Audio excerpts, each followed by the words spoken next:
বহুমুখী প্রতিভা গওহর জানের জীবনের গল্পকে মঞ্চে প্রাণবন্ত করে তুলছেন অভিনেত্রী, গায়িকা, নৃত্যশিল্পী অর্পিতা চট্টোপাধ্যায়।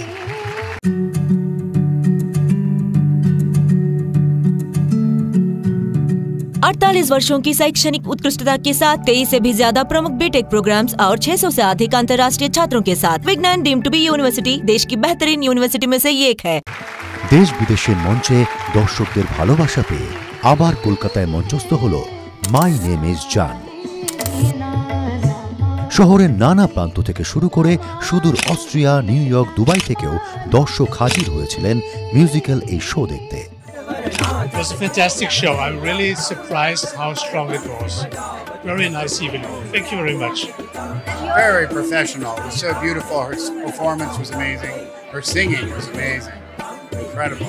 গওহর জান সম্পর্কে সত্যি সত্যি আমাদের বয়সে এইটুকু জানতাম হয়তো, কিন্তু এতটা ডিটেলস তো জানতাম না। এখন জেনে নিজেরই খুব দুঃখ হচ্ছে, জানি না, মানে ভীষণ মনটাও খারাপ হচ্ছিল যে আগেকার দিনে নারীদের কী রকমভাবে এই করত।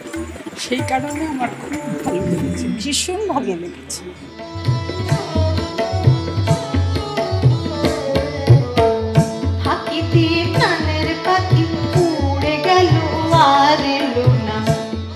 নাটক জুড়ে থাকছে সুরের আবেশ। অর্পিতাও দীর্ঘ অনুশীলন করে নিজেকে চরিত্রের উপযুক্ত করে নিয়েছেন। অভিনেত্রী নিজেই গাইছেন, সঙ্গত করছে নানা ধরনের হিন্দুস্তানি শাস্ত্রীয় বাদ্যযন্ত্র।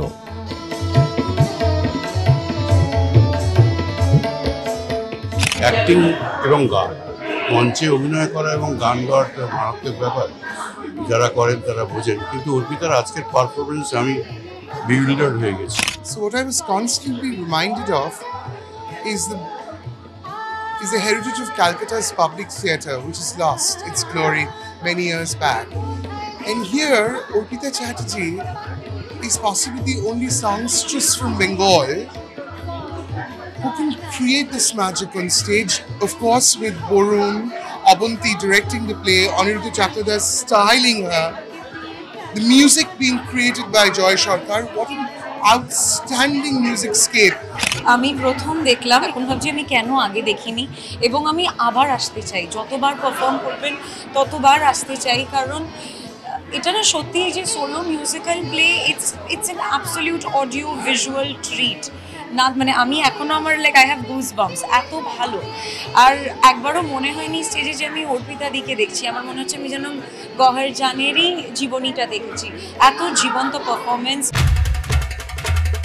অর্পিতার এই একক নাটক দর্শকদের মনে এমন সাড়া জাগিয়েছে যে বহু মানুষ একাধিকবার এই শো দেখছেন। একটি শো শেষের আগেই নতুন শো হাউসফুল হয়ে যাচ্ছে। অর্পিতা চ্যাটার্জির পারফরমেন্স লাইভে দেখা, যেখানে মিউজিক, গান, নাচ সবকিছু যেটা লাইভে হবে without any pre recorded thing, ওটা দেখাচ্ছে, ওই এক্সপিরিয়েন্সটা দেখতে।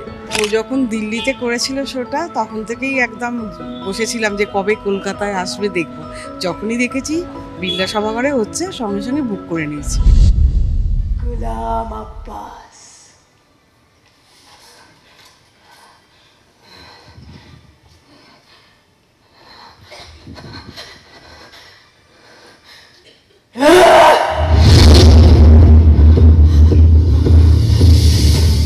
ইন্ডিয়া পাকিস্তান ক্রিকেট ম্যাচ থেকে শহরে ফুটবল ম্যাচ থাকা সত্ত্বেও প্রেক্ষাগৃহের বাইরে লম্বা লাইন বুঝিয়ে দিল দর্শকদের প্রথম পছন্দ মাই নেম ইজ জান।